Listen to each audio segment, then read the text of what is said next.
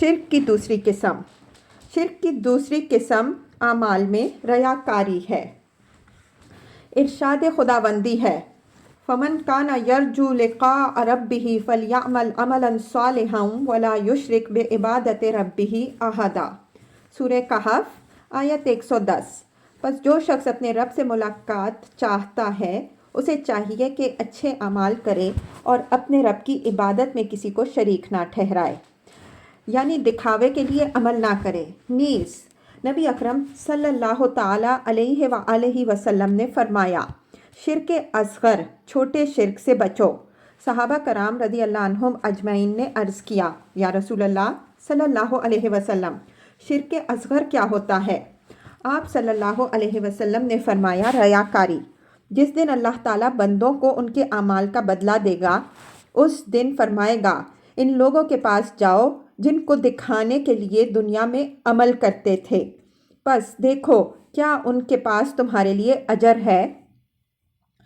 نیز نبی اکرم صلی اللہ تعالیٰ علیہ وآلہ وسلم نے فرمایا، اللہ تعالیٰ فرماتا ہے، جو شخص کوئی عمل کرے اور اس میں میرے غیر کو میرے ساتھ شریک کرے تو وہ اس کے لیے ہے جس کو شریک کیا گیا اور میرا اس سے کوئی تعلق نہیں۔ نیز رسول اکرم صلی اللہ تعالیٰ علیہ وآلہ وسلم فرماتے ہیں، جو شخص کسی کو سنانے شہرت کے لیے عمل کرے اللہ تعالیٰ اسے مشہور کر دے گا، اور جو دوسروں کو دکھانا چاہے اللہ تعالیٰ اسے دکھا دے گا۔ حضرت ابو ہریرہ رضی اللہ عنہ سے مروی ہے، نبی اکرم صلی اللہ تعالیٰ علیہ وآلہ وسلم نے فرمایا،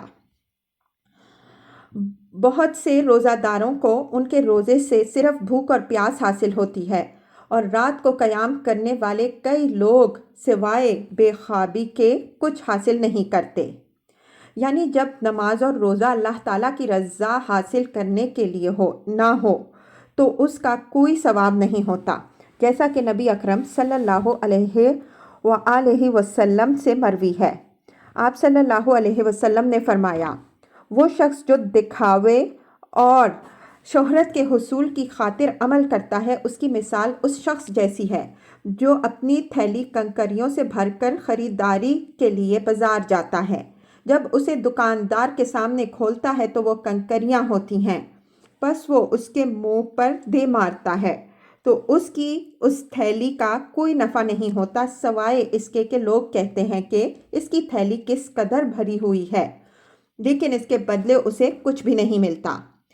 اس طرح جو شخص لوگوں کو دکھانے اور شہرت کے حصول کی خاطر عمل کرتا ہے، اس کے عمل کا کوئی فائدہ نہیں، البتہ لوگوں کے ہاں اس کا تذکرہ ہوتا ہے، لیکن آخرت میں اس کوئی ثواب نہیں ملتا۔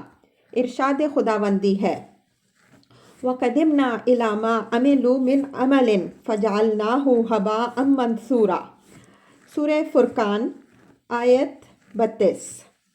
اور جو کچھ انہوں نے کام کیے ہم نے کسرت کر فرما کر انہیں باریک باریک غبار کے بکھرے ہوئے ذرے کر دیا، یعنی وہ اعمال جن میں رضائے الہی مقصود نہ تھی، ہم نے ان کا ثواب باطل کر دیا اور ان کو ہباء منثورا کی طرح کر دیا، اور یہ وہ غبار ہے جو سورج کی شعاؤں میں نظر آتی ہے۔ حضرت عدی بن حاتم طائی رضی اللہ عنہ نبی اکرم صلی اللہ تعالیٰ علیہ وآلہ وسلم سے روایت کرتے ہیں، آپ صلی اللہ علیہ وسلم نے فرمایا، قیامت کے دن کچھ جماعتوں کو جنت کی طرف جانے کا حکم دیا ہوگا، حتیٰ کہ جب وہ جنت کے قریب پہنچ کر اس کی خوشبو سونگھیں گے، اس کے محلات اور وہ تمام نعمتیں دیکھیں گے جو اللہ تعالیٰ نے اہل جنت کے لیے تیار کی ہیں، تو فرشتوں کو آواز دی جائے گی کہ ان کو واپس کر دو، ان کے لیے جنت میں کوئی حصہ نہیں، چنانچہ وہ حسرت و ندامت کے ساتھ واپس ہوں گے کہ اس طرح پہلے اور پچھلے کوئی بھی واپس نہیں ہوئے۔ بس وہ کہیں گے کہ اے ہمارے رب، یہ ثواب جو تو نے اپنے دوستوں کے لیے تیار کیا ہے اور ہمیں دکھایا ہے، اسے دکھانے سے پہلے ہمیں جہنم میں داخل کرتا تو ہمارے لیے آسانی ہوتی۔ اللہ تعالیٰ فرمائے گا، میں نے تمہارے لیے اسی بات کا ارادہ کیا تھا، جب تم علیحدگی میں ہوتے تو بڑے بڑے گناہوں کے ذریعے میرے سامنے آتے اور جب لوگوں سے ملتے تو عاجزی اختیار کرتے۔ تم اپنے اعمال لوگوں کو دکھاتے تھے حالانکہ تمہارے دلوں میں اس کے خلاف ہوتا تھا۔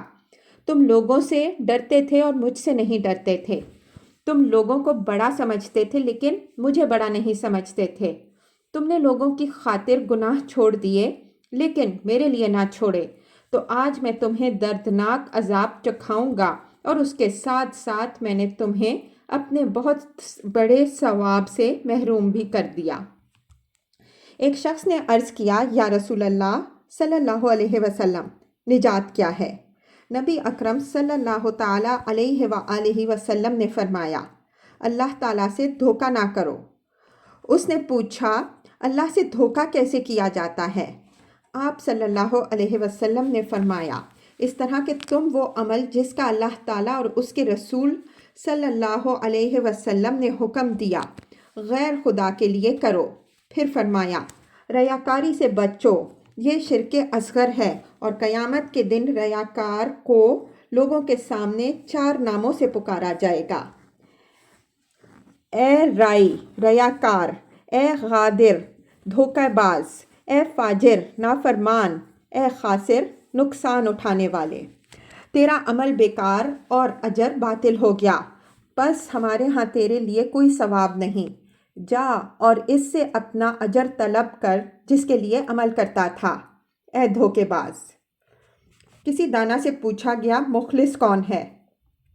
اس نے کہا، وہ شخص جو اپنی نیکیوں کو اس طرح پوشیدہ رکھتا ہے جس طرح اپنے گناہوں کو چھپاتا ہے۔ ایک اور دانا سے پوچھا گیا، اخلاص کی انتہا کیا ہے؟ فرمایا، تو لوگوں کی طرف سے اپنی تعریف پسند نہ کرے۔ حضرت فضیل بن عیاض رحمۃ اللہ فرماتے ہیں، لوگوں کی خاطر عمل چھوڑ دینا ریاکاری اور لوگوں کو دکھانے کے لیے عمل کرنا شرک ہے، اور اخلاص یہ ہے کہ اللہ تعالیٰ تمہیں ان دونوں باتوں سے محفوظ رکھے۔ یا اللہ ہمیں دونوں باتوں سے محفوظ رکھ اور ہمیں معاف کر دے، آمین۔ گناہ کبیرہ نمبر 2، انسانی قتل۔ ارشاد خداوندی ہے، وَمَن يَقْتُلْ مُؤْمِنًا مُتَعَمِّدًا فَجَزَاؤُهُ جَهَنَّمُ خَالِدًا فِيهَا وَغَضِبَ اللَّهُ عَلَيْهِ وَلَعَنَهُ وَأَعَدَّ لَهُ عَذَابًا عَظِيمًا۔ سورہ نساء آیت 93۔ اور جو شخص کسی مومن کو جان بوجھ کر قتل کرے گا اس کا بدلہ جہنم ہے، وہ ہمیشہ اس میں رہے گا، اور اللہ تعالیٰ نے اس پر غضب فرمایا اور اس پر لعنت بھیجی اور اس کے لیے بہت بڑا عذاب تیار کیا۔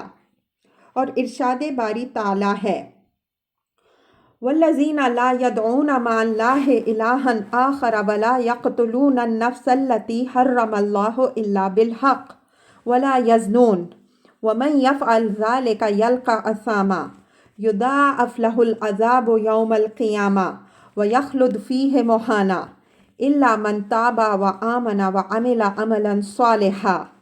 سورہ فرقان آیات 68 تا 70۔ اور وہ لوگ جو اللہ تعالیٰ کے ساتھ کسی دوسرے کی پوجا نہیں کرتے اور جس نفس کو اللہ تعالیٰ نے حرام قرار دیا ہے اسے ناحق قتل نہیں کرتے اور نہ زنا کے مرتکب ہوتے ہیں، اور جو ایسا کرے وہ گناہ حاصل کرتا ہے، قیامت کے دن اسے دگنا عذاب دیا جائے گا اور وہ اس میں ہمیشہ ذلت کے ساتھ رہے گا، البتہ جو توبہ کرے اور ایمان لائے اور اچھا عمل کرے۔ نیز ارشاد فرمایا، من اجل ذالک کتبنا علی بنی اسرائیل انہ من قتل نفسا بغیر نفس او فساد فی الارض فکأنما قتل الناس جمیعا ومن احیاها فکأنما احیا الناس جمیعا۔ سورہ مائدہ آیت 23۔ اسی لیے ہم نے بنی اسرائیل پر لکھ دیا کہ جو شخص کسی نفس کو کسی نفس کے قصاص کے بغیر یا زمین میں فساد کیے بغیر قتل کرے گا، بس گویا اس نے سب لوگوں کو قتل کیا، اور جو کسی نفس کو زندہ رکھے گویا اس نے سب کو زندگی دی۔ ارشاد خداوندی ہے، وَإِذَا الْمَوْءُودَةُ سُئِلَتْ بِأَيِّ ذَنبٍ قُتِلَتْ۔ سورہ تکویر آیات 8 تا 9۔ اور جب زندہ درگور کی گئی بچی سے پوچھا جائے گا کہ اسے کس گناہ کی پاداش میں قتل کیا گیا۔ اور نبی اکرم صلی اللہ علیہ وآلہ وسلم نے فرمایا 7 ہلاک کرنے والے امور سے بچو۔ تو آپ صلی اللہ علیہ وسلم نے ان امور میں ناحق قتل کیے جانے والے نفس کا بھی ذکر کیا۔ ایک شخص نے نبی اکرم صلی اللہ تعالیٰ علیہ وآلہ وسلم کی خدمت میں عرض کیا کہ اللہ تعالیٰ کے ہاں سب سے بڑا گناہ کیا ہے؟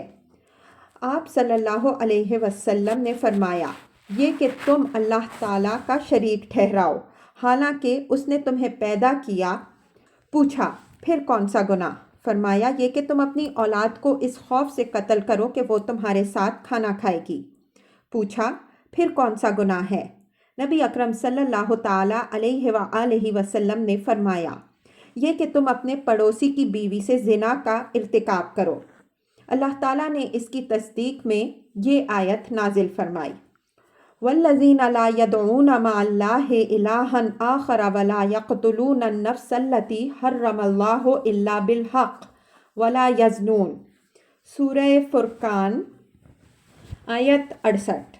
اور وہ لوگ جو اللہ تعالیٰ کے ساتھ کسی کی پوجا نہیں کرتے، کسی نفس کو قتل نہیں کرتے کہ اللہ تعالیٰ نے اس کے ناحق قتل کو حرام قرار دیا ہے، اور نہ وہ زنا کرتے ہیں۔ اور نبی اکرم صلی اللہ علیہ وآلہ وسلم نے فرمایا جب 2 مسلمان اپنی تلواروں کے ساتھ ایک دوسرے کے مقابل ہوتے ہیں تو قاتل اور مقتول دونوں جہنم میں جائیں گے۔ عرض کیا یا رسول اللہ صلی اللہ علیہ وسلم یہ تو اس لیے جائے گا کہ قاتل ہے، لیکن مقتول کیوں جائے گا؟ فرمایا اس لیے کہ وہ دوسرے شخص کو قتل کرنے کی حرص رکھتا تھا۔ حضرت امام ابو سلیمان رحمۃ اللہ فرماتے ہیں یہ اس صورت میں ہے جب وہ کسی ضرورت کے تحت نہ لڑتے ہوں بلکہ باہمی عداوت، خاندانی تعصب، طلب دنیا، ریاست یا برتری کے حصول کے لیے لڑتے ہوں۔ لیکن جو شخص اہل بغاوت سے اس انداز میں لڑتا ہو کہ اس سے لڑنا واجب ہو، یا اپنے آپ یا اپنی بیوی کے دفاع کی خاطر لڑے، وہ اس حکم میں داخل نہیں ہوگا کیونکہ اپنے دفاع کے لیے اسے لڑنے کا حکم ہے۔ وہ اپنے مقابل کو قتل کرنے کا ارادہ نہیں رکھتا تھا، ہاں اسے قتل کرنے کا ارادہ ہو تو یہ جرم ہے۔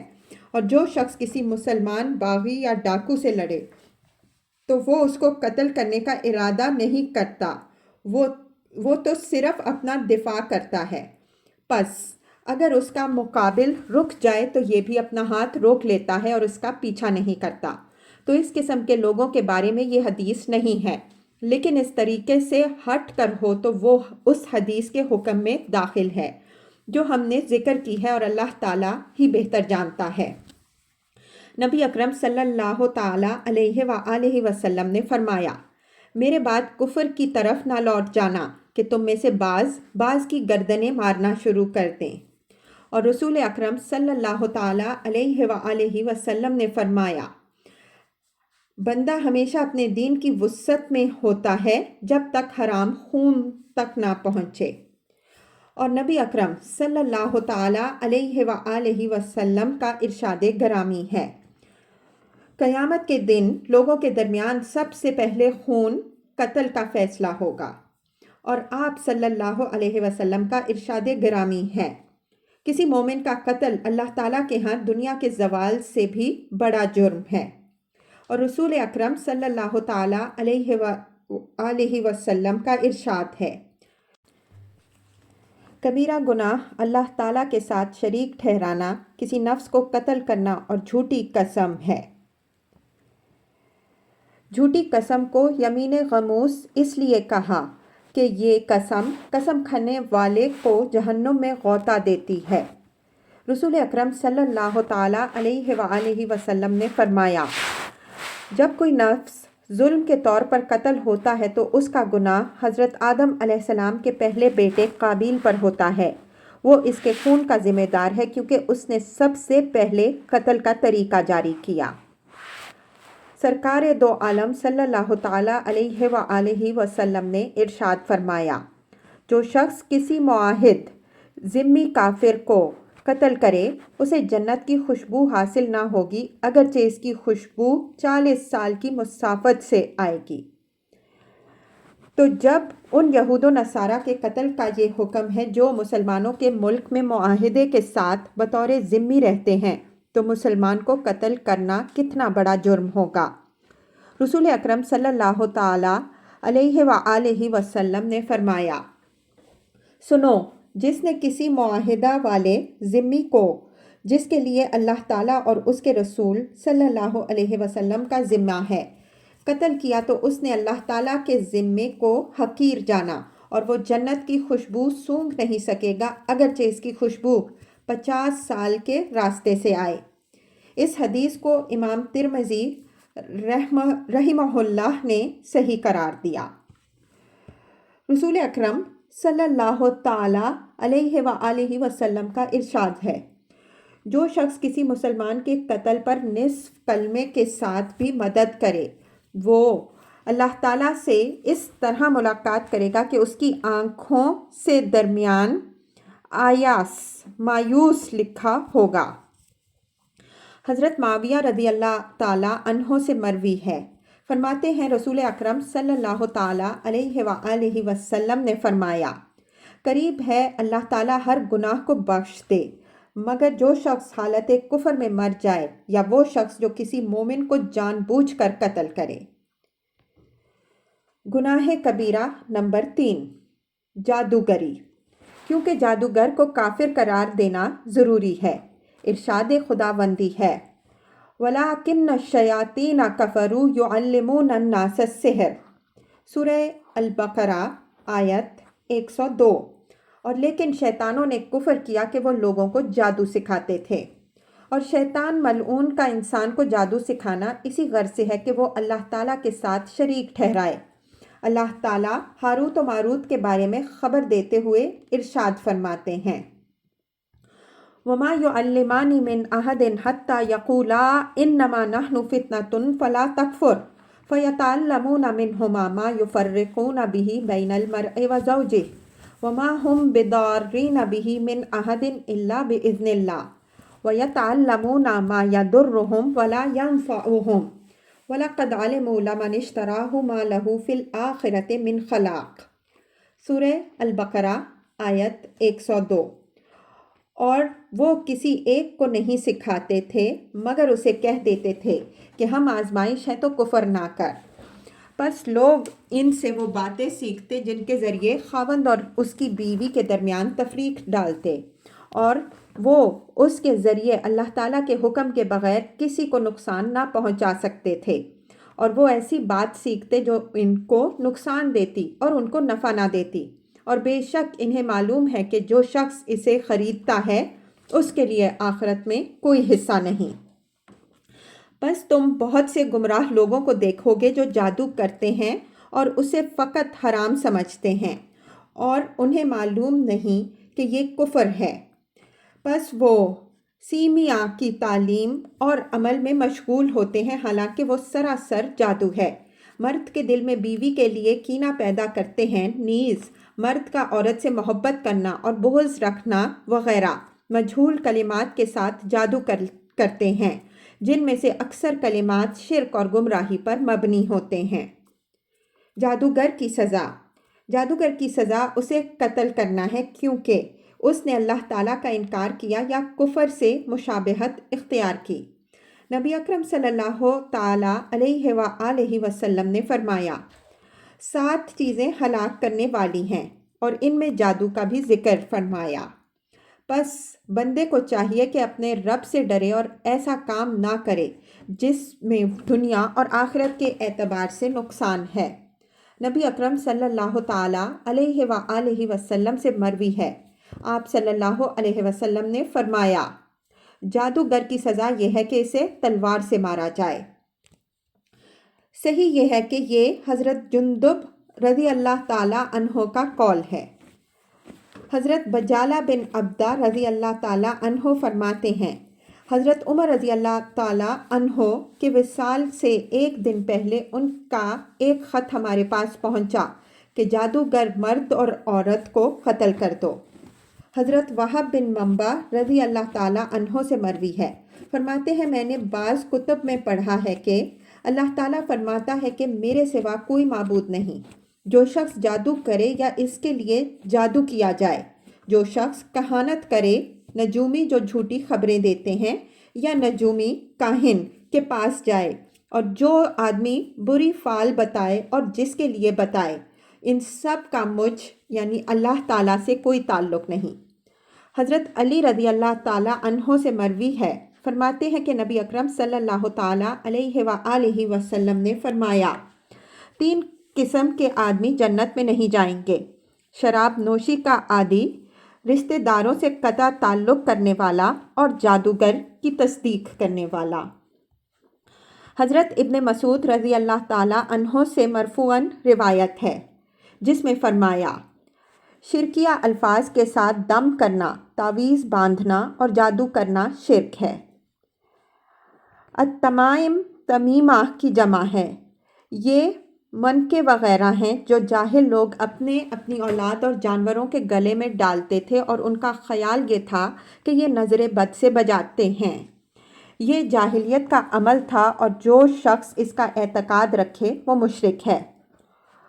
طولہ تا کے نیچے کسرہ زیر اور واو پر فتحہ زبر کے ساتھ جادو کی ایک قسم ہے، اور یہ عورت کو مرد کے لیے محبوبہ بنانا ہے۔ اس عمل کو شرک میں اس لیے قرار دیا کہ جاہل لوگوں کا اعتقاد کے مطابق یہ باتیں تقدیر خداوندی کے خلاف اثر رکھتی ہیں۔ اگر ان کو مؤثر حقیقی نہ مانے تو شرک نہیں۔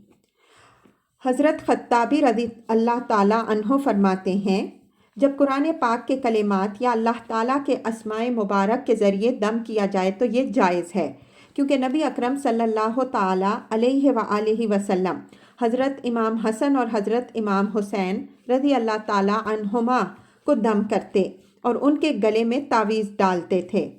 آپ صلی اللہ علیہ وسلم یوں فرماتے، میں تم دونوں کو اللہ تعالیٰ کے کامل کلمات کے ساتھ ہر شیطان اور زہریلے جانور کے شر سے اور ہر شریر آنکھ سے اللہ کی پناہ میں دیتا ہوں۔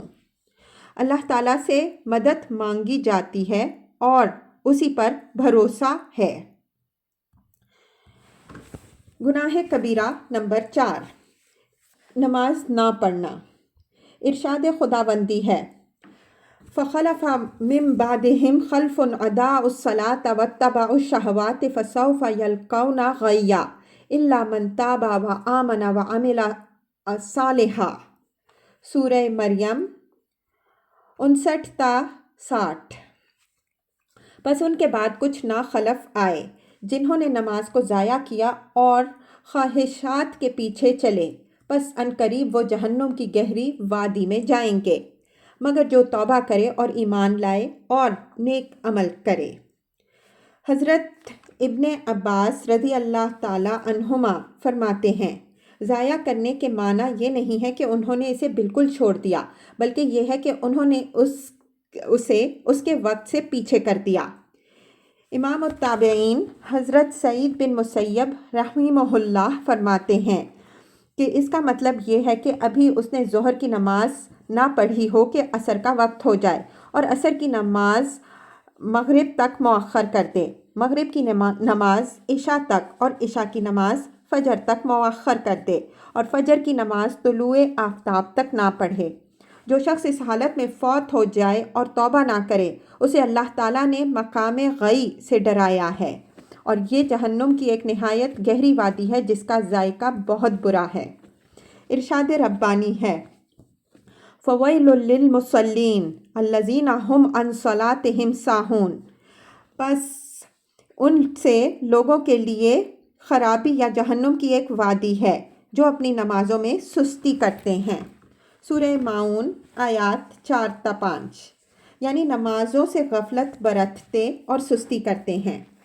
حضرت سعد بن ابی وقاص رضی اللہ تعالیٰ عنہ فرماتے ہیں کہ میں نے نبی اکرم صلی اللہ تعالیٰ علیہ وآلہ وسلم سے ان لوگوں کے بارے میں پوچھا جو نماز میں سستی کرتے ہیں، تو آپ صلی اللہ علیہ وسلم نے فرمایا، وقت میں تاخیر کرنا یعنی نماز کو وقت سے مؤخر کرنا،